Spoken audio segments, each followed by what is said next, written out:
ধাওয়া পাল্টা ধাওয়া, চলে দফায় দফায় সংঘর্ষ।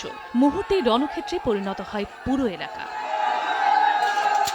প্রত্যক্ষদর্শীরা জানান, সোমবার বিকেলে হবিগঞ্জের বাহুবল উপজেলায় পাওনার টাকা নিয়ে লামাতাসী গ্রামের যুবক আলফু মিয়ার সঙ্গে বানিয়াগাঁও গ্রামের জহুরুল মিয়ার কথা কাটাকাটি হয়। এর জেরে প্রথমে দু গ্রামের লোকজন দেশীয় অস্ত্রশস্ত্র নিয়ে সংঘর্ষে জড়িয়ে পড়ে। পরে মাইকিং করে আবারও সংঘর্ষে জড়ায় আরও 11 গ্রামের মানুষ। এ সময় উপজেলার মিরপুর বাজার পরিণত হয় রণক্ষেত্রে। পরিস্থিতি নিয়ন্ত্রণে ঘটনাস্থলে যায় পুলিশ ও সেনাবাহিনী। দ্বিতীয় দিনের মতো মঙ্গলবারেও গড়ায় সংঘর্ষ। দেশীয় অস্ত্র নিয়ে দফায় দফায় হয় সংঘর্ষ। এ ঘটনায় আহত হয় 2 শতাধিক বাসিন্দা।